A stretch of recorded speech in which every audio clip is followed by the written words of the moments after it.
सही बात है, खोना चाहते हो? नहीं। लेकिन आज के युग में, वर्तमान समय, यही जीवन हमें एक बोझ लगने लगा है, एक बोझ लगा है। क्यों? इतनी सुंदर चीज देते हुए भी हमें ये जीवन बोझ क्यों लग रहा है? आज हमारे जीवन में हमने बहुत सुंदर घर मकान बनाए हैं, लेकिन घर नहीं बनाया। हमने बहुत साधन जीवन में इकट्ठे किए हैं, लेकिन साधना भूल गए हैं। आज हमने बहुत मोबाइल के द्वारा संपर्क बनाए हैं, लेकिन संबंध नहीं निभा पा रहे हैं। क्यों? इसका क्या कारण हो सकता है? आज के मानव ने, आज के युवा ने बहुत सारी प्रगति की हुई है, फिर भी संतुष्ट क्यों नहीं है? उसका क्या कारण हो सकता है? अपने जीवन में सफलता चाहते हुए भी सफल क्यों नहीं बन पा रहा है? उसका क्या कारण हो सकता है? WHO ने वार्निंग दी थी। उन्होंने कहा कि 2010 में सारे विश्व के अंदर डिप्रेशन नाम की बीमारी घर घर में फैल गई। और आज कौन सा वर्ष शुरू है? 2022 शुरू हो गया है। तो आज हम देख रहे हैं कि घर घर में सच में तनाव फैल गया है। फैल गया? आपको कभी तनाव आता है? कौन कौन तनाव मुक्त है? हाथ ऊपर करो। तनाव मुक्त कौन कौन है? हाथ ऊपर करो। सभी को तनाव है? सभी को तनाव है। क्यों भाई तनाव? उसका क्या कारण है? हम बात करेंगे। तनाव क्यों होता है? सॉल्यूशन अपने को चाहिए ना, तो पहले सोचो तनाव क्यों होता है? होता भी नहीं है। हाँ? तनाव लेकर के नहीं बैठो, तनाव से हमें मुक्त होना है ना। तो बताओ तनाव होता है? क्यों होता है? बताओ ना, शेयर करेंगे अपन आपस में। क्यों होता है? जैसे युवा या हम विद्यार्थी हैं, कल का होमवर्क अगर हमने नहीं किया तो ऑटोमेटिकली तनाव आ जाता है, क्योंकि कल का भी रहेगा और आज का भी करना है। इतना समय देना पड़ेगा, इतनी एनर्जी लगेगी, तो क्या आ जाएगा? तनाव आ गया। जो हम इच्छा कर रहे हैं वो हमारी पूरी नहीं हो रही, इसलिए भी हमें तनाव आता है। आता है कि नहीं आता है? तो देखो, मुख्य कारण है तनाव के। सबसे पहला है अविश्वास। स्वयं के ऊपर अविश्वास जब हो जाता है तब तनाव आता है। जिस प्रकार से हम स्टडी कर रहे हैं, लेकिन मन लगा करके नहीं कर रहे हैं।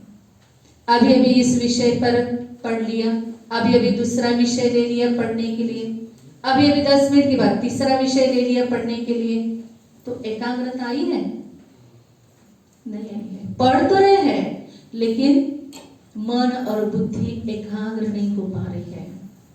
तो इसका मतलब है हमारा अपने ऊपर विश्वास नहीं है। और एक पढ़ भी रहे हैं, साथ साथ एग्जाम भी दे रहे हैं, लेकिन साथ में विचार है पता नहीं मेरे भविष्य का क्या होगा, मुझे नौकरी नहीं मिल रही है, पता नहीं मेरे भविष्य का क्या होगा। क्या है? क्या है? स्वयं पर विश्वास आया कि अविश्वास? अविश्वास के कारण अपने जीवन में तनाव निर्माण हो रहा है। दूसरा कारण है स्पीड।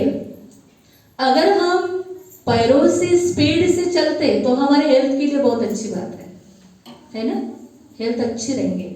लेकिन अगर हम विचारों से दौड़ रहे हैं तो क्या होगा,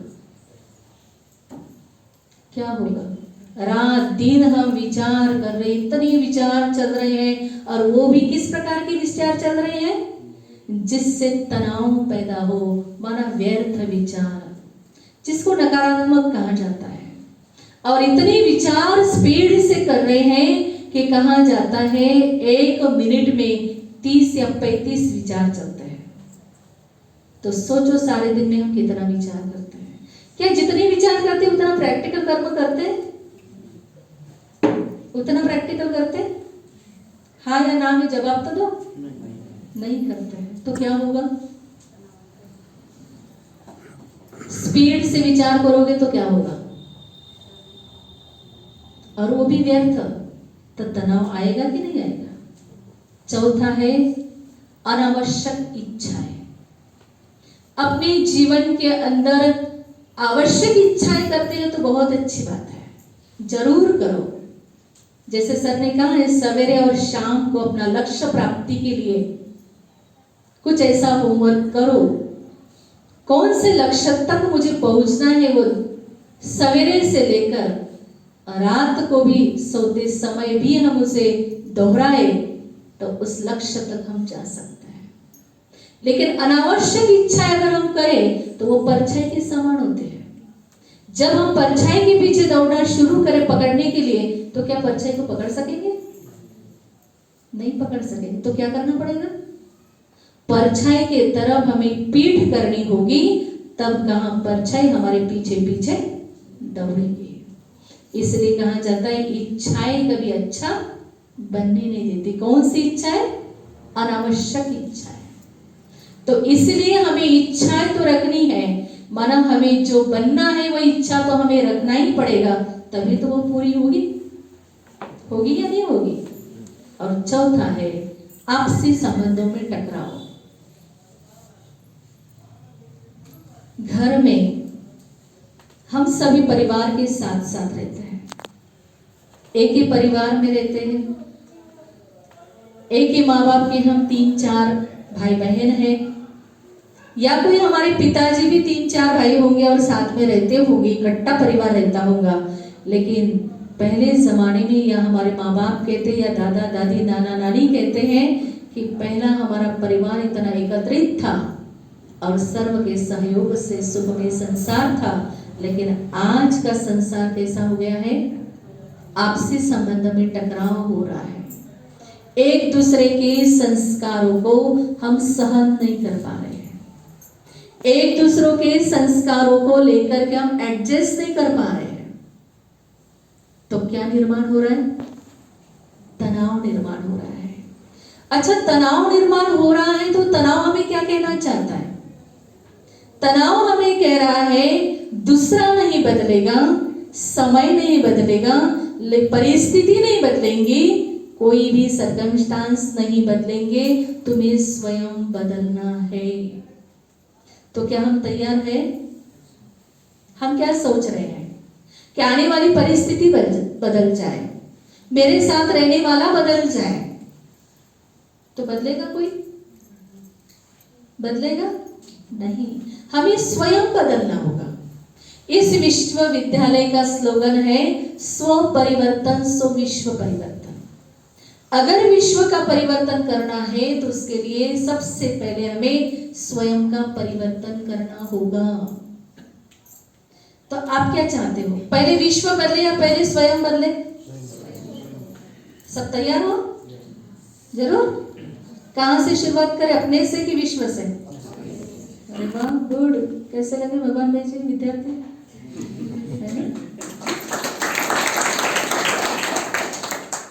तो बस तनाव का सॉल्यूशन, अगर आपको तनाव होता है तो उसका सॉल्यूशन आप क्या ढूंढते हो? बातें करो मेरे से। क्या करते हो आपको तनाव आता है तो?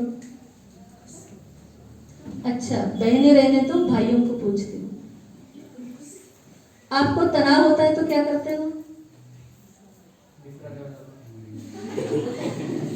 दोस्त के पास जाते हैं और दोस्त को कुछ बातें बताते हैं और वो सॉल्यूशन दे उसके ऊपर चलते हैं, ठीक है। मन खाली करते हो, अच्छा मन खाली करने के लिए, अच्छा और क्या करते हो हरीश? पेरेंट्स के साथ डिस्कस करते हैं। अरे वाह प्रॉब्लम वाह गुड। अपने जो भी प्रॉब्लम है अपने माता पिता के साथ या अपने भाई बहन बड़े हैं उनके साथ शेयर करो जरूर। और क्या करते हो? आप तो युवा हो, अभी टर्न होने का समय आपका आ गया है ना? टर्न हुए नहीं हो। और जो बड़े युवा है वो क्या करते हैं? क्या करते हैं? शराब पीते। क्योंकि जब हमें तनाव होता है या तो घर के बाहर चले जाते हैं, टाइम पास करके आ जाते हैं, दोस्तों से मिलकर आते हैं, या तो फिर तनाव होता है तो कहाँ तनाव को दूर करने के लिए हम कुछ सॉल्यूशन ढूंढते हैं। ये तनाव जो है इतना मतलब इतना डिप्रेशन में हम जाते हैं तो उसमें से निकलने के लिए क्या है, क्या जरूरी है? अभी तो आप टर्न हुए नहीं हो उस लाइफ में, तो कोई कोई व्यसनों के अधीन हो जाते हैं। अपने माता पिता अड़ोसी पड़ोसी आप देखते होंगे, अगर कुछ घर में हो जाए तो व्यक्ति एक ही बात करता है, बाहर जाकर उसको शौक नहीं रहता है, कहता है वो मुझे पीने का शौक नहीं, उसके आगे क्या है, मैं पीता हूँ गम भुलाने। अपने गम को भुलाने के लिए, तनाव को दूर करने के लिए उस व्यक्ति के पास सॉल्यूशन है शराब पिए तो। और जब तक वो नशा है तब तक वो स्वर्ग में रहता है, और जब वो नशा उतर जाता है तो या तो नाली गटर के पास, या तो रास्ते में, या तो घर के बाहर। ये हमने हालत देखी है ना, अड़ोसी पड़ोसी की तो दिखी होंगी ना। तो क्या ये सॉल्यूशन है? घर में सिर्फ जेंट्स को ही तनाव नहीं होता है, लेडीज को भी होता है, अपने माता पिता को, भाई बहन को, सबको तनाव होता है। तो उस तनाव का सॉल्यूशन अगर ये हो और सारे परिवार को अगर ड्रिंक दिया जाए तो क्या होगा? क्या होगा? अच्छा इमर्ज कर लिया आपने, क्या होगा? ये सही नहीं है सही नहीं है। तो उसका सॉल्यूशन क्या है? आज हम तो छोटे, आप सभी युवा छोटे हो, लेकिन बड़ी बड़ी सिटी में तो ड्रग्स लिया जाता है। और आज इतना तनाव बढ़ गया है कि आज हम दिन भर में हंस नहीं पाते हैं, जीवन अपनी और मुस्कुराना भूल रहे हैं। कितनी बार हंसते हो? हंसते हो दिन भर? खुश रहते हो? अपने भारत देश के अंदर 6000 लॉफिंग क्लब है, और सिर्फ मनुष्य उस लॉफिंग क्लब में टिकट निकाल करके जाता है और 1-2 घंटा भरपूर हंसकर फिर वापस घर आ जाता है। देखो, जीवन अपनी और हंसने के लिए पैसे दे करके हंस करके वापस घर आ जाते हैं। माहौल तो वही है, व्यक्ति भी घर के मेंबर वही है, तो क्या हमारे विचार चेंज हो जाएंगे? हो जाएंगे। तो माना देखो, इतनी प्रिय हमारी चीज है खुशी, इतनी प्रिय है, लेकिन वो खोने में कितना समय लगा? फट से खो गई, है ना? तो तनाव हमें कह रहा है कि तू स्वयं बदल जा, तू स्वयं परिवर्तन हो जा। तो सारी समस्याएं जो दिखाई दे रही है वो बाहर नहीं है, कहाँ उत्पन्न हो रही है? अंदर मन में हो रही है। मन में विचार उत्पन्न हो रहे हैं जिससे समस्या क्रिएट हो रही है। जैसे देवकर सर ने कहा, जो आप सोचोगे वो आप बन सकते हो। बताओ, विजय से पूछेंगे कि जय से पूछेंगे, है ना? किससे पूछना पड़ेगा? कितनी सुंदर बातें बताई। हम अगर सकारात्मक अपने बारे में सोचे तो हम आगे जा सकते, कोई रोकने वाला नहीं अपने जीवन के अंदर। लेकिन हमने ही अपने को अगर रोक लिया तो कोई भी नहीं आपको आगे बढ़ाने वाला। हो सकेगा कोई? अपने अंदर की सुषुप्त शक्तियों को हमें जागृत करना है। तो हमारे मन के अंदर जो विचार चल रहे हैं उसको हमें दिशा देनी है। क्या करना है? दिशा देनी। दे सकोगे ना? अभी टर्न होना है ना आपको जीवन के अंदर, तो दिशा तो देनी पड़ेगी ना, कि नहीं देनी पड़ेगी? अपने अंदर की शक्तियों को जागृत करो। जैसे कहा जाता है, एक प्लेग्राउंड था और प्लेग्राउंड में एक राजा ने ऐलान किया और बड़े बड़े पत्थर ला करके रख दिए और राजा ने कहा कि जो ये पत्थर एक ही हथौड़े में फोड़ेगा, तोड़ के दिखाएगा, उसको आधा साम्राज्य मिल जाएगा। कितनी अच्छी बात है। लेकिन शर्त क्या है? एक ही हथौड़ा मारना पड़ेगा और एक ही हथौड़े में वो पत्थर टूटना चाहिए। सभी राजकुमार इकट्ठे हुए, विद्वान थे सब, और सभी ने एक एक हथौड़ा लेकर के तोड़ के देखा, लेकिन एक हथौड़े में पत्थर नहीं तोड़ पाया। उस सभा में दुबला पतला व्यक्ति था, वो उठकर खड़ा हो गया। उसने कहा, मैं ये पत्थर तोड़ सकता हूं। तो सब हंसने लगे, ऐसा कैसे हो सकता है? इतने बड़े बड़े शुरूढ़ शरीर से भी और बुद्धि से भी उन्होंने एक हथौड़े में पत्थर नहीं तोड़ा और एक ही हथौड़े में पत्थर तोड़ना चाहता है। तो राजा ने कहा, चलो ठीक है, आप ट्राई करो। लेकिन उसने भी कंडीशन रखी कि एक व्यक्ति निरंतर मेरे कान में बोलता रहेगा और फिर उसके बाद में पत्थर तोड़ूंगा। कहा ठीक है, हमें शर्त मंजूर है। और एक व्यक्ति बार बार उसके कानों में बोलता रहा, बोलते बोलते उसके अंदर शक्ति जागृत हो गई, संचारित हो गई और उसने एक ही हथौड़े में पत्थर तोड़ डाला। तो आप विचार करो, ऐसा उस व्यक्ति के कान में क्या बोला होगा?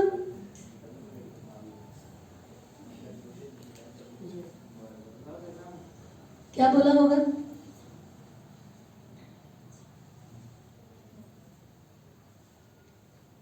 वो व्यक्ति था राजपूत घराने का और उसने उसको कहा कि सुनो भाई, राजपूत घराने में आज तक किसी की पराजय नहीं, आज तक कोई नहीं हरा और हमारे कुल की लाज आपके हाथ में है। अपना इसका बागडोर तुम्हारे हाथ में है और ना कभी कोई हारा ना कोई हारेगा और तुमको जीतना ही है। तो उसके अंदर वो शक्ति संचारित हो गई कि मेरे कुल का नाम बदनाम नहीं होना चाहिए, मैं तो विजयी हूं। और उसने बार बार उसको याद दिलाया, तुम विजयी हो, सफलता तुम्हारा जन्म सिद्ध अधिकार है। और उस जो वो रटता गया अंदर से उस स्मृति में आ गया, तो जैसे स्मृति वैसे समर्थ। जैसे हमारे विचार होंगे उसी अनुसार शक्ति हमारे अंदर निर्माण होगी। और तभी उसने एक ही हथौड़े में पत्थर तोड़ डाला।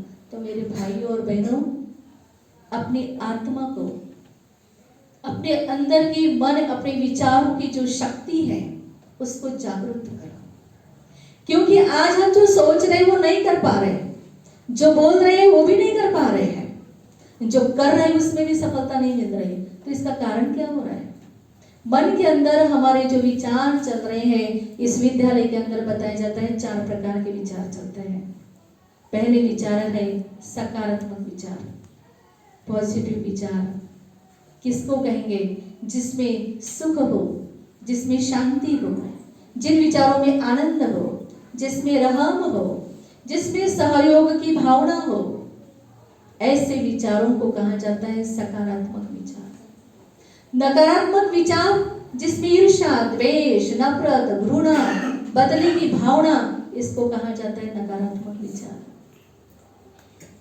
और व्यर्थ विचार उसको कहा जाता है जो हम पास्ट के किए हुए कर्म उसके विचार करते रहना, मेरे साथ क्या हुआ था, ये सब व्यर्थ है। और चौथे है आवश्यक, जो हमें करना चाहिए वो आप जरूर करो। तो इसलिए आप सोचो, हमारे मन में किस प्रकार के विचार ज्यादा चलते हैं?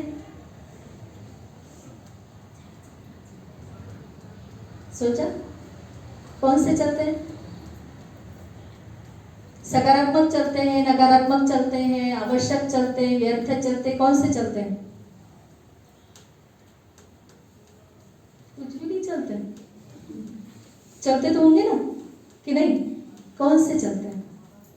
अगर हमारे मन के अंदर नकारात्मक और व्यर्थ विचार ज्यादा चलते हैं तो हमारा जो मनोबल है वह कम होता जाता है। और जब हम सकारात्मक और आवश्यक विचार करते हैं तो हमारा मनोबल बढ़ता है।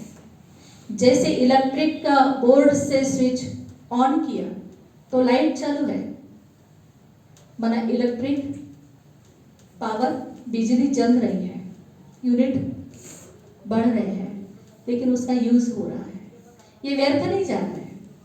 लेकिन जैसे ही बटन शुरू किया विद्युत प्रवाह शुरू हो गया। इसी प्रकार से हमारा जो मनोबल है, मन के अंदर से अगर हम सकारात्मक आवश्यक विचार कर रहे हैं तो हमारा मनोबल बढ़ रहा है। अगर हमारा मन से अगर नकारात्मक व्यर्थ विचार करते हैं तो हमारा मनोबल कम हो रहा है। तो अपने मनोबल को बढ़ाने के लिए हमारे अंदर सकारात्मक विचार होना जरूरी है। वो सकारात्मक विचार आएंगे कहां से, कैसे आएंगे? अभी भी सर ने सिंधुताई सपकाळ का उदाहरण दिया। जवानी में 19 साल की थी तब, जहां मुर्दा जलाया उस आग पर रोटी बना करके उसने खाई और इज्जत को बचाने के लिए रात दिन स्मशान में रही। तो जीवन में इतना संघर्ष करने के बाद आज देखा जाए तो राष्ट्र की मां बन गई, अनाथ होकर के भी अनाथों की मां बन गई। तो ये ऊर्जा आई कहां से? आज हम मेहनत करना ही नहीं चाहते हैं। थोड़ी सी मेहनत की तो ऐसा लगता है सफलता ज्यादा मिलनी चाहिए, लेकिन जब तक हम मेहनत नहीं करते हैं पूर्ण रीति से, लक्ष्य तक हम जब तक नहीं जाते हैं तब तक हमें मेहनत करनी ही चाहिए। और इतनी करनी चाहिए 20 नाखून का जोर लगा करके करनी चाहिए। और जब वहां लक्ष्य तक आप पहुंच जाएंगे तो आगे की मंजिल अपने आप बनती जाएंगी, अपने आप बनती जाएंगी। इस विद्यालय के अंदर भी 1936 में वंदना दीदी ने परिचय दिया। 1936 में इस विद्यालय में 350 युवा थे जो इस विद्यालय के अंदर समर्पित हुए और उन्होंने इस विश्वविद्यालय का प्रजापिता ब्रह्मा कुमारी ईश्वरी विश्वविद्यालय की स्थापना के कार्य में जो परमात्मा पिता ने बीड़ा उठाया है, स्वर्णिम भारत बनाने का, स्वर्ग बनाने का, ऐसी दुनिया बनाने के लिए जो युवा मददगार बने हैं और आज से ये कार्य बहुत बड़ा बन चुका है, एक वटवृक्ष। तो विश्व परिवर्तन के कार्य में युवा क्या कर रहा है और हम क्या कर रहे हैं? तो हमें भी तो कुछ करना चाहिए अपने भारत देश के लिए। भारत देश के लिए करो, विश्व के लिए करो, अपने राष्ट्र के लिए करो, अपने समाज के लिए करो, अपने परिवार के लिए करो, लेकिन करो, कुछ तो करो। क्योंकि युवा के अंदर वो ब्रह्मचर्य की शक्ति होती है, जिस ब्रह्मचर्य की शक्ति के आधार से वो कुछ भी कर सकता है, जो चाहे वो बन सकता है। लेकिन व्यर्थ विचारों को, नकारात्मक विचारों को हमें खत्म करना होगा, एक दिशा देनी पड़ेगी, हमें मोल्ड होना पड़ेगा। इसलिए कहा जाता है रियल वर्ल्ड वही है जो मोल्ड होता है। तो परमात्मा भी हमें कहता है और आज का विश्व भी हमें कह रहा है कि भारत का युवा माना रियल गोल्ड है। वो जो चाहे और जिस दिशा की ओर चाहे उस दिशा की ओर वो मोल्ड हो सकता है। इतनी पावर युवाओं में है। तो इसीलिए परमात्मा ने कहा जो कर्म मैं करूंगा मुझे दे और करें। आप ऐसा कार्य करो, इतना लगातार प्रयत्न करो अपने लक्ष्य प्राप्ति के लिए, ताकि मुझे देख करके अन्य भी उससे प्रेरणा लें। तो इसलिए बहुत सारे उदाहरण हमने देखा है, थानेदार साहब को सुना है, इतना व्यस्त होते हुए भी थोड़ा सा समय निकाल करके आए, लेकिन इतना सारा सार सुना करके चले गए, है ना। कितने सुंदर विचार बताए, और वो अपने विचारों को हमें भरना है प्रेम, आनंद, सुख, शांति और शक्ति के आधार से।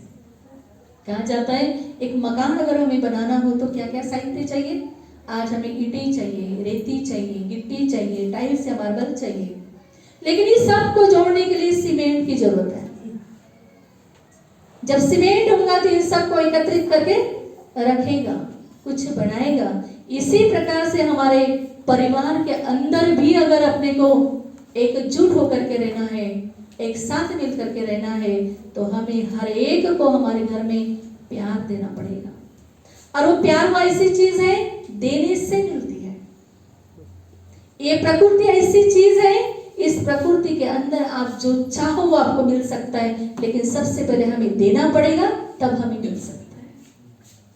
देने बिगड़ नहीं मिल सकता है। मैं किसी से प्यार की इजहार करूं और मैं उससे नफरत करूं तो मिलेगा प्यार? नहीं मिल सकता है। इसलिए आज हमारी आत्मा के अंदर की जो शक्तियां हैं, सुख, शांति, आनंद, प्रेम, पवित्रता, ये हमारी अपनी चीज है आत्मा की, लेकिन वो अभी वो क्वालिटी, यह लक्ष्मी नारायण देखिए ना, ऐसा हमारा भारत देश था तो हमारे शरीर के अंदर जो रहने वाली चैतन्य सत्ता है वह सर्व गुणों से संपन्न थी। लेकिन आज हम देख रहे हैं जैसे सोने में अलाय मिक्स होती है, ऐसे हमारे आत्मा की अवस्था में भी, आत्मा में भी काम, क्रोध, लोभ, मोह, अहंकार, ईर्ष्या, द्वेष, नफरत, घृणा, बदले की भावना ये निर्माण हो गई है। तो इसलिए ये आने के कारण आत्मा की क्वालिटी कम हो गई है, और कम होने के कारण आज हम देख रहे हैं हमारे तनाव आ रहा है, ईर्ष्या, द्वेष, इसके कारण तनाव बढ़ता जा रहा है। और तनाव बढ़ते बढ़ते देखो हमारा मानसिक कितनी हानि होती है और शारीरिक कितनी हानि हो रही है। मन भटक रहा है चिंताओं में, और शारीरिक स्वास्थ्य हमें नहीं मिल पा रहा है। कितनी बीमारियों को हमने आह्वान किया है। इन सब से मुक्त अगर हमें होना है तो उसके लिए राजयोग, मनन, मेडिटेशन करना बहुत जरूरी है। हमें भगवान ने कितने घंटे दिए हैं? 24 सुनाई नहीं दिया? 24।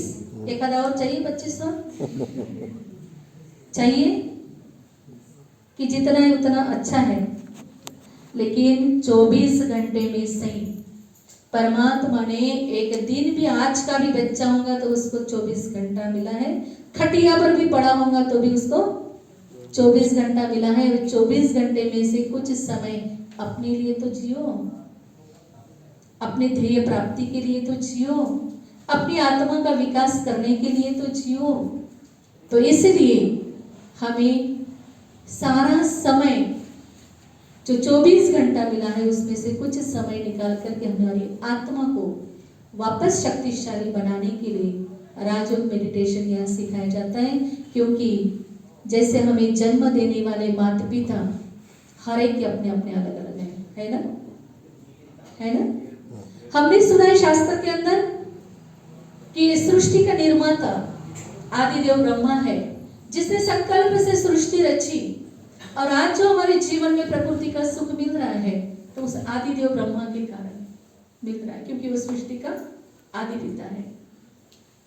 उसके बाद तीसरा पिता हमारा है इस शरीर के अंदर रहने वाले एक चैतन्य शक्ति आत्मा, जिसको गीता में आत्मा कहा है, किसी ने प्रकाश कहा, किसी ने रूह कहा, किसी ने एक चैतन्य सत्ता कहा, किसने नूर कहा, रूह कहा।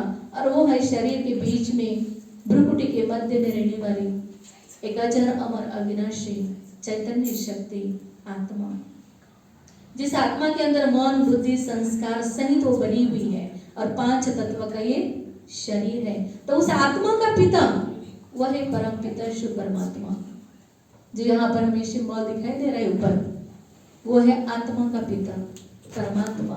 और परमात्मा से हमें क्या मिलता है? उससे हमारा क्या संबंध है? जब भी अपने जीवन के अंदर दुख और अशांति आ जाती है, निराशा आ जाती है, तो उस पिता परमात्मा की हमें याद आ जाती है कि हमें ऐसी शक्ति दो भगवान जो हमें इस समस्या से निकल जाए। तो इस क्यों याद आती है परमात्मा की? क्योंकि सुख, शांति, आनंद, प्रेम, पवित्रता उसी के पास है। जैसे हम देखते हैं पानी का स्रोत एक समुद्र है, इलेक्ट्रिक का स्रोत पावर हाउस है, सुख, शांति, आनंद और पवित्रता का स्रोत परमात्मा है जो हमारी आत्मा का पिता है। और उस परमात्मा से अगर हम संबंध जोड़ दे तो परमात्मा से वो शक्तियां हम प्राप्त कर सकते। कैसे संबंध जोड़े? इलेक्ट्रिक का जैसे हमने संबंध जोड़ा है, ऊपर की वायर रबर निकाल दिया, अंदर के तार को जोड़ दिया, तब करंट है, तब लाइट लगा, तब लाइट चल रहा है। इसी प्रकार से देह जो है, देह रूपी रबर को हमें कुछ समय के लिए भूल करके हम अपने आत्मिक स्मृति में अगर स्थित हो जाए और परमात्मा के साथ अगर संबंध जोड़े तो सर्व शक्तियां हमारे जीवन में आ सकती है। हम चुंबक की तरह उससे हम खींच सकते हैं। तो क्या आप ऐसी अनुभूति करना चाहोगे? चाहोगे? हाँ नहीं बोल रहे कोई? सुस्त बैठे? तो हमारे अंदर की युवा शक्ति को हमें बढ़ाना है या जागृत करना है। सुना कौशल भाई का अनुभव सुना जो भगवान ने सुनाया? 390 किलो वजन उठाया बिना मांसाहार खाए। अपनी सोच तो क्या ऐसा खाते होंगे इसलिए तो उठाते होंगे, है ना? सहज है। लेकिन एक तो ब्रह्मचर्य और दूसरा सात्विक भोजन, क्योंकि जैसा अन्न वैसा मन हो जाता, इसलिए अपने मन को कंट्रोल करने के लिए सात्विक भोजन की भी अति आवश्यकता है। तो अपना जीवन सफल बनाओगे? हाँ या ना? तो अपना राइट हैंड ऊपर करो, ऊपर करो और अपनी ही पीठ पर लगाओ। थपथपाओ। शाबाश। बोलो अपने आप को, सफलता मेरा जन्म सिद्ध अधिकार है। जन्म सिद्ध अधिकार है। सफलता मेरा जन्म सिद्ध अधिकार है। सफलता मेरा जन्म सिद्ध अधिकार है। स्व परिवर्तन, स्विश्व परिवर्तन। विश्व परिवर्तन। आज से मैं स्व परिवर्तन करूंगा। स्व परिवर्तन करूंगा। शाबाश। तो अभी हम 2 मिनट के लिए शांत बैठे और राजयोग माना क्या होता है, अपने विचारों को एक दिशा दे। अब शांति से बैठे, मैं कुछ विचार दूंगी, उसी प्रकार से उन्हीं विचारों के साथ हमें मेडिटेशन करें।